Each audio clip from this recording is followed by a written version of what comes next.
I want to talk about something really topical and something that has always been really important to have discourse and discussion and dialogue surrounding. And there has always been discourse on the big bad wolf. Like since Brothers Grimm, people have always wanted to speak about the big bad wolf, but it's always been a little taboo because, what if you're not an expert on the big bad wolf? What if someone identifies as the big bad wolf? What if you offend the big bad wolf?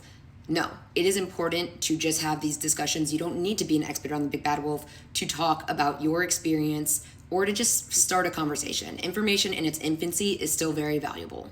With that preamble, I want to say there are people that will be very harmful to your perception of self, your self-image. They will take you off like your path in life. These people can really, truly trip you up.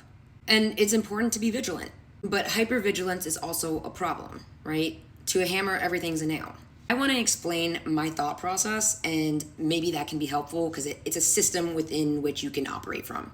So I'm going to talk about a few big bad wolves that have the propensity to be abusive, right? And that's histrionic people, narcissistic people, borderline people, and then assholes, right? Like everything is on a spectrum, and being an asshole is just on a lesser spectrum than these like pathologic personality disorders.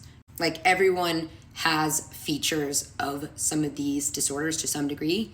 That doesn't make them narcissist or histrionic personality disorder or borderline personality disorder. And the label isn't important because you're not their doctor. Like you are not diagnosing these people unless they are coming into the hospital and they are your patient and you are a psychiatrist, right? But value can still be extracted from knowing the basic premise of these things, knowing some of the journeys that they'll take you on, how things unfold. And once again, this can be explained to you much better by experts in the field, but discourse is still valuable.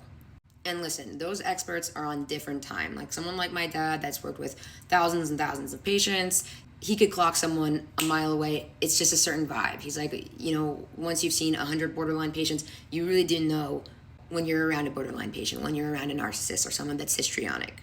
But he's also a hammer, right? So he's going in, he has his diagnostic glasses on, so he's looking out for nails. You don't want to be a hammer because then, you're going to make everybody a nail that isn't a nail, right? If I do one thing selfish, which like people do selfish things all the time, now I'm a narcissist. Like that's also, you don't want to be that person. So let's just talk about like unfolding of these matters with people like this. The beginning is going to be perfect. They're not going to miss a beat. Especially like romantically, when someone has been doing something their entire life, they would have to be an idiot to be bad at it. So they're going to be really good at being manipulative, right? They're going to be really good at selling that dream for the first month or for the first however long they can pull it off, right?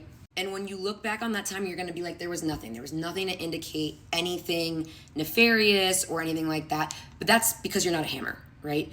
When you look back on it and you are a hammer, you are going to see some things, which is really crucial that you understand and do not beat yourself up about. Like that is a very important thing to take home with you, to understand that, hey, I am a human. This is not my fault. And people are going to criticize like, oh, how did you not see the signs? People always have something to say. You don't understand emotional abuse until you are in it. It could happen to you. It just didn't. Unless you're a hammer and you're looking at life as a hammer, it could have happened to you. And then there will be the first big conflict, and they will do something pretty unstable. Now, in this, you will be frazzled because it's like, wow, this is the first behavior that's opened my eyes to the potentiality of this person not being, absolutely perfect, right? And then usually the outcome of that is they will deliver the most perfect apology you have ever seen. They will be taking full accountability. It will be textbook, like something that you're like, okay, I'm working with a human with flaws, but that can take accountability and that can improve. And this might be the damn near last time they take accountability and apologize in a perfect way. And you will always be chasing this point where you've seen, hey, this is a reasonable person that can course correct and that can identify and be reasonable and can understand and hold a mirror to themselves. That might be the first and last time, but it also, they might do it spot here and there. That's the beginning. That first indicator of instability is a mask slip. And they do not like that you've seen that too. They're going to resent you for that. And now you are going to enter the devaluation phase because they need to make you feel like you are just as imperfect as they displayed they were. right? They need to even that score in their head. I did something human, but look at how human you are. Let me point out your flaws. Let me devalue you. Let me compete with you. Let me be jealous of you. And it will be very, very subtle. From that point, there will be a good period. But even within that good period, it starts there. The subtle manipulation, the subtle control tactics, the subtle power plays. They are putting things in position for them to be able to operate from a position of power. They might even use that first fight as like proof, like, listen, I know how to take accountability. I'm a good fighter. I know how to run things. That whole, I'm not perfect, I have flaws. They're not going to be talking about their imperfections and their flaws and how they're basically going to be rectifying those things. Like the problem-oriented solution is going to be glossed over. Now, going back to that first initial phase where everything was good, you are going to understand that there were snippets that only make sense at the end in the context of all the other snippets, right? You will get incomplete stories that fill in over time, right? A lot of people like this, they don't have a lot of long-term friendships, right? They might have one or two. They don't have a ton of them, right? And they're very sneaky, right? Like, they will have people vouching for them. They will have people, oh, they're such a good guy, like, oh my God, like, he treats you like a queen, like, yada, yada, yada. And look at who's saying that, right?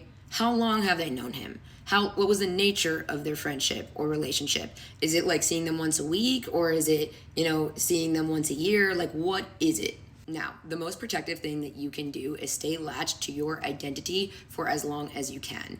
This, if it's going to sweep you, it's going to sweep you, unfortunately. But the longer you can hold on to yourself, the better. Because when you are yourself and you are secure, that is the time that you are easiest and best equipped to leave a bad situation. Okay, I'm gonna have to go into part 2.